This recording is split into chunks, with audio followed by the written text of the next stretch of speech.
Hola, sean todos bienvenidos a Asuntos Filosóficos, un podcast dedicado a analizar temas de filosofía contemporánea. Mi nombre es Álvaro, soy profesor de filosofía y los estaré acompañando en este viaje que en una primera etapa va a estar enfocado en abordar problemas propios de la epistemología y que más adelante, dependiendo del éxito o del interés que despierte, podría extenderse hacia otras áreas de la filosofía.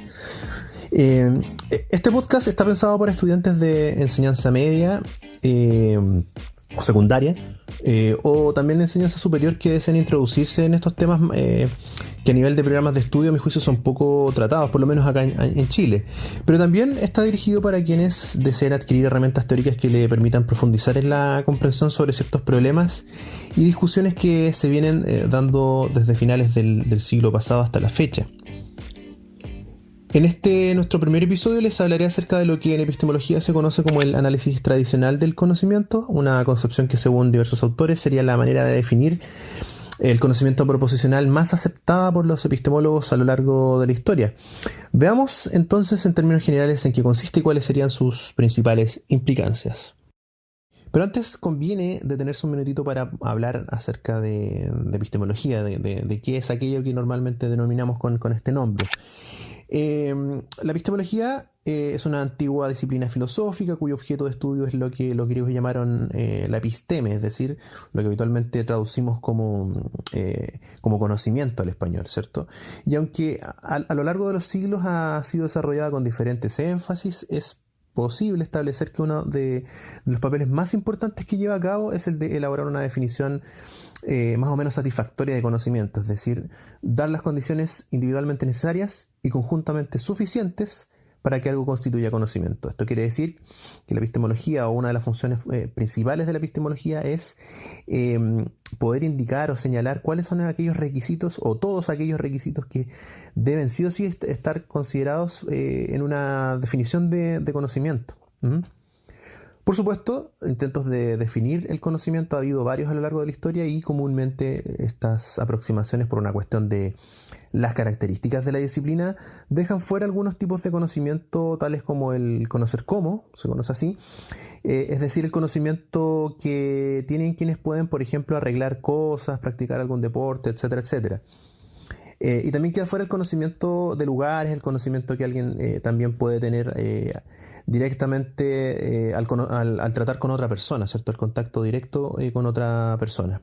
Esos conocimientos normalmente no interesan al epistemólogo. El que sí interesa es el conocimiento llamado conocimiento proposicional o el conocimiento de proposiciones, es decir, el conocimiento de un contenido o un significado que puede ser expresado por una oración. Así, por ejemplo, Sócrates es mortal y Sócrates no es inmortal, aunque son dos oraciones gramaticales diferentes, expresan una sola proposición. Me voy a saltar, obviamente, toda la discusión que hay en torno a la naturaleza de esta noción de las proposiciones.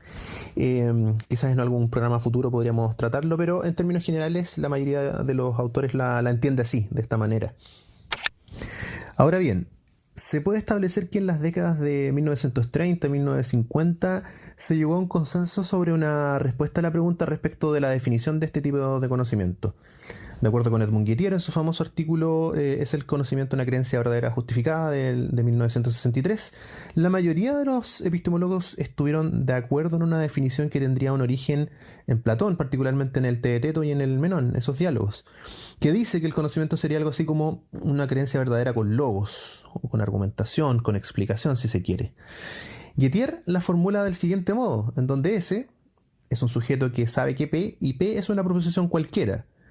De acuerdo con esta concepción, S sabe que P o el sujeto sabe una proposición si y solo si se cumplen las siguientes tres condiciones. Número 1, es cierto que P.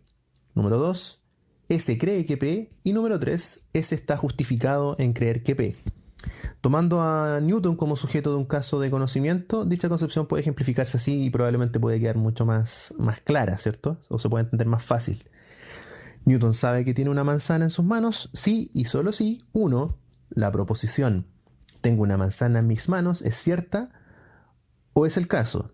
Número 2, Newton cree que tiene una manzana en sus manos, es decir, considera que es cierto que tiene una manzana en sus manos. Y 3, Newton está justificado en creer que tiene una manzana en sus manos, es decir, tiene una evidencia o buenas razones para sostener su creencia. Adentrémonos entonces a observar y a revisar con un poquito más de detalle cada una de estas condiciones para el conocimiento, y veamos qué tipo de objeciones se pueden establecer o elaborar en contra de ella, y también qué tipo de respuestas uno puede dar para resolverlas. Ya no voy a profundizar tanto en cada una, porque estos aspectos que voy a tocar ahora pueden ser y van a ser tratados muy probablemente en capítulos futuros. La idea es que con esta explicación o esta, aclaración que voy a hacer ahora, se tenga como una idea general y base para poder, establecer algún estudio o alguna aproximación un poquito más detallada en el futuro. Con respecto a la condición de verdad, se debe decir que, para sorpresa de muchos, es la condición menos controvertida en el análisis, y aunque ha habido algunos intentos por objetarla, como ocurre con el caso de Alan Hazlitt en el 2010, con su artículo El mito de los verbos fácticos, la idea que predomina actualmente es que es imposible que una proposición falsa sea conocimiento. En ese artículo Hazlitt lo que trata de hacer básicamente es como desafiar un poco la visión ortodoxa que dice que el conocimiento en sí es fáctico, es decir, que el conocimiento requiere que lo creído sea verdadero, sea el caso. Lo desafía señalando que el uso del verbo, saber, en contextos ordinarios no lo requiere, y hay toda una discusión interesante en la cual no voy a profundizar porque tiene una respuesta que me parece que es bastante apropiada, y que de alguna manera refuta el punto central de Hazlitt, que se encuentra en otro artículo de John Turry en el 2011, que se llama La mitología de lo fáctico. Ahí, Turri rescata la visión ortodoxa y dice que en el fondo el conocimiento ordinario y no ordinario, ambos requieren ese aspecto de facticidad, o requieren que lo creído sea verdadero. Pero en el fondo, digamos que tampoco es tan difícil estar de acuerdo con Turri, es decir, nos costaría, por ejemplo, a la mayoría de nosotros aceptar que proposiciones como todo hombre es inmortal o los reptiles son triángulos cuenten como conocimiento, porque de alguna manera estamos haciendo un uso, y eso lo entendemos o tenemos una precomprensión de esto, de que estamos haciendo un uso no literal del verbo saber.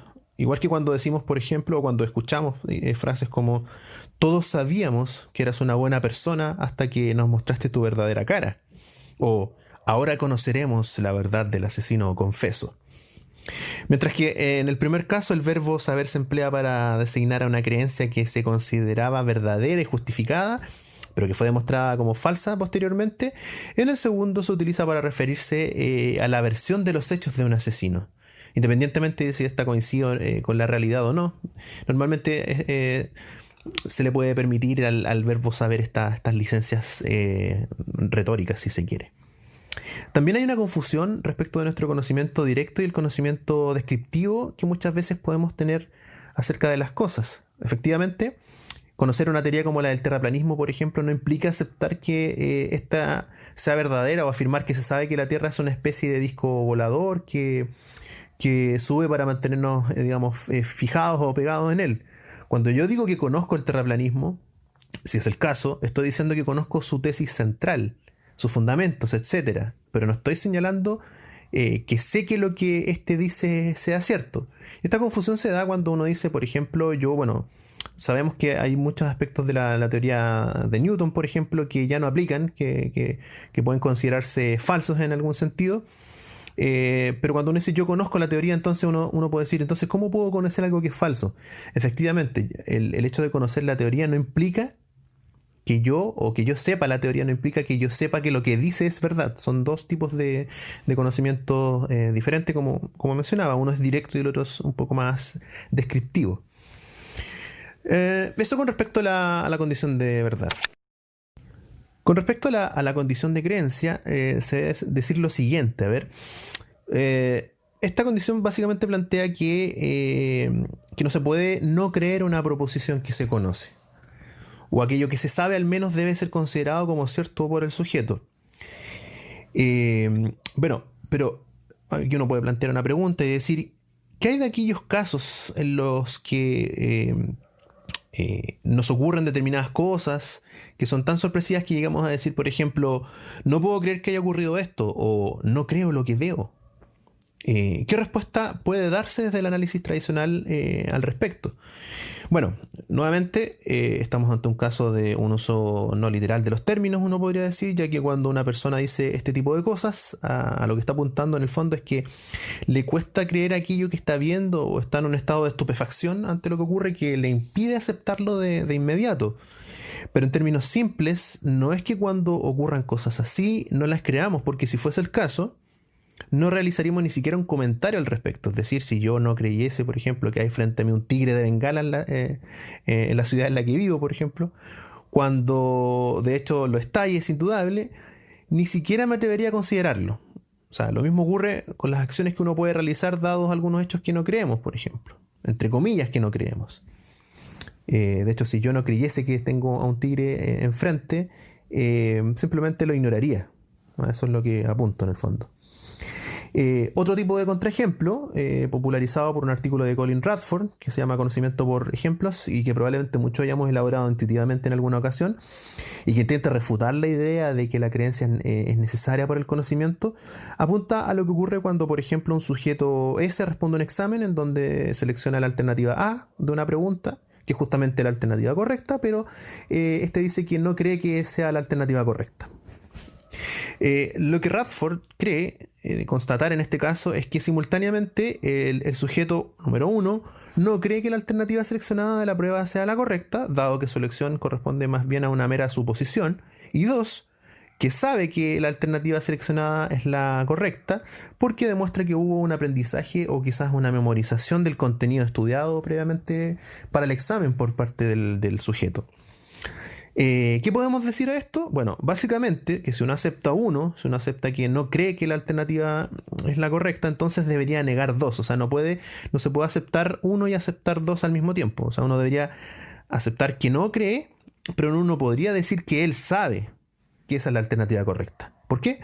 Porque si la selección de la alternativa no implicó una reflexión o no incorporó una justificación para la selección de ella, entonces podríamos señalar que A, o la alternativa, fue seleccionada al azar, y si fue seleccionada al azar, entonces es razonable aceptar que el sujeto no sabe que esta sea la alternativa correcta.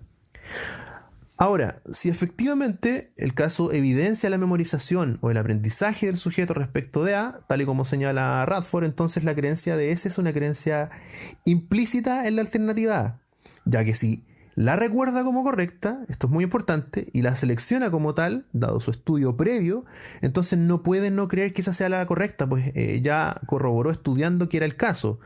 Lo que muestra, si uno lo nota bien, una incoherencia en la respuesta de Radford, pues uno no podría tener un aprendizaje respecto de algo en lo que no cree. No podría, por ejemplo, tener un estado mental afirmativo de, por ejemplo, como saber, y uno negativo como no creer respecto de algo. Es decir, para que quede más claro, yo no puedo afirmar correctamente, por ejemplo, que no creo que puedo andar en skate si efectivamente lo estoy haciendo.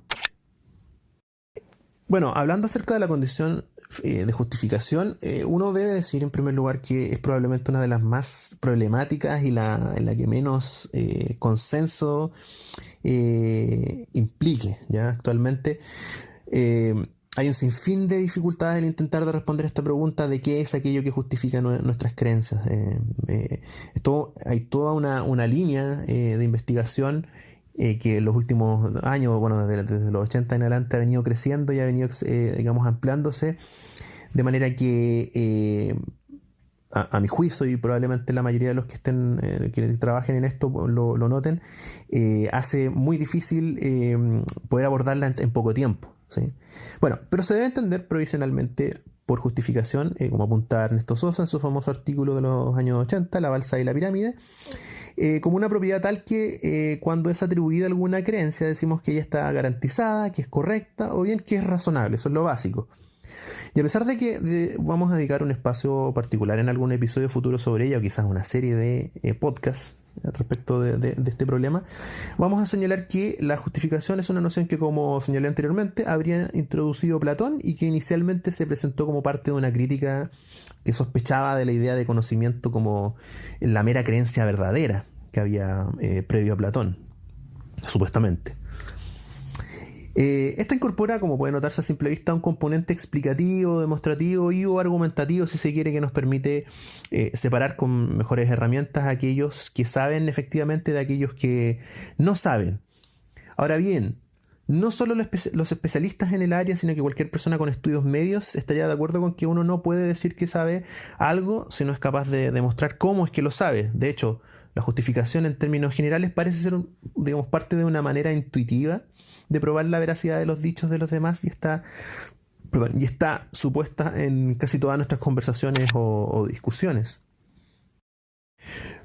Conectando lo poco que he señalado sobre justificación y algunas de las cosas referentes a creencia y a verdad, a las condiciones de creencia y de verdad, y también a modo de resumen de lo que señala el análisis tradicional del conocimiento, voy a establecer lo siguiente, como un par de puntos que deberían ser como aclaratorios de aquello a lo que apunta el análisis tradicional. Número 1, de acuerdo con el análisis, todo lo que se sabe al menos debe creerse y debe estar justificado de algún modo en particular, ya sea mediante evidencias empíricas, como cuando un científico prueba su teoría con algún experimento, o ya sea mediante argumentos racionales, como cuando un filósofo desarrolla una línea argumentativa a priori a favor de una posición, es decir, cuando hace uso solo de la razón para demostrar su punto. Número 2, no todo lo que se cree se sabe. Repito, no todo lo que se cree se sabe. Yo puedo creer en el planeta X, pero si no tengo una justificación o no tengo una justificación apropiada para ello, entonces no puedo decir con propiedad que sé que existe. Incluso se puede dar el caso en que yo puedo creer en algo que está demostrado que no es el caso. ¿Sí? También aplica para este punto. Número 3. Una creencia puede estar bien o mal justificada. Si yo digo que los avistamientos ovnis son una prueba concluyente de mi creencia en la vida en un planeta de la galaxia Alfa Centauro, por ejemplo, estaríamos ante una mala justificación y por lo tanto no hay conocimiento. Si por otro lado sostengo que soy amigo de un habitante de un planeta de dicha galaxia y se los presento y él nos muestra videos de su planeta y nos lleva hacia él en su nave espacial, entonces diría que estoy bien justificado en creer lo que creo. Bueno, preguntas sobre si es posible concebir algo así como grados justificativos intermedios que permitan hablar de mayor o menor justificación, si se puede o no hablar de conocimiento cuando estamos en esos casos, o si el conocimiento, dada esta posibilidad, admite ciertos niveles o también ciertos grados. Bueno, serán tratadas en capítulos futuros en el podcast. Así que continuamos. Número 4. Una creencia puede estar explícitamente injustificada cuando el sujeto que la tiene no está interesado en exponerla, pero en el fondo todas las creencias tienen una razón de ser, independientemente de si son erróneas o correctas, o si son buenas o malas las justificaciones. Y por último, la verdad no es un resultado de la justificación, como algunos tienden a creer. La verdad es una cuestión metafísica, es decir, es algo acerca de cómo son las cosas y no de cómo podemos evidenciarlas o demostrarla, ¿cierto? El hecho o la verdad de que la Tierra es una especie de esfera no es un resultado de la justificación que hay o que tengo para ella, aun cuando sea correcta. Reitero, si yo sé algo, entonces debo poder decir cómo es que lo sé. Pero en el fondo, básicamente, la verdad digamos, la justificación no añade nada a la verdad. Eso tiene que ver con un proceso que, entre comillas, nos beneficia a nosotros o que tiene que ver más con el camino que uno tiene para alcanzarla, para encontrarla. Bueno, básicamente esto es de lo que quería hablar el día de hoy. Quería sentar las bases para futuros podcasts que traten varios temas relacionados o que están dentro del ámbito de la epistemología. Y esto que presenté es la base, digamos, de todo lo que va a venir más adelante en el podcast, que espero que pueda darse. Y a pesar de que obviamente da para la discusión, una discusión amplia, me parece que es lo fundamental que uno debería saber, ¿sí? Quizás no le dediqué tanto tiempo de detalle porque a medida que la discusión se va ampliando y uno va profundizando en otras cosas, uno va a tener que volver acá obligatoriamente. O sea, cuando hablemos acerca de justificación epistémica, de las teorías de la justificación, mucho de lo que vimos el día de hoy va a estar, dado por sentado, se va a dar por sabido, así que espero que haya quedado, haber sido claro básicamente. Así que fue un gusto, espero que les sirva a todos quienes están interesados por comenzar a estudiar epistemología, y para los que no también, ya que de alguna manera considero que esto puede servir como una especie de guía o de orientación, primero de aclaración de ciertos conceptos, de ciertas ideas que están normalmente presentes en estas discusiones, y también de guía en el sentido de que a veces uno se tiende a quedar pegado con discusiones que no son tan relevantes, que no nos permiten avanzar tanto. Hay algunas cosas que uno debería manejarlas, conocerlas, pero no quedarse tan atrapado en ellas, porque hay muchos casos en los que son peleas que tienen algunos epistemólogos que ya están, digamos, superadas, o en gran parte ya lo están. Así que eso básicamente, les deseo que les vaya muy bien, así que muchas gracias por escuchar este podcast y adiós.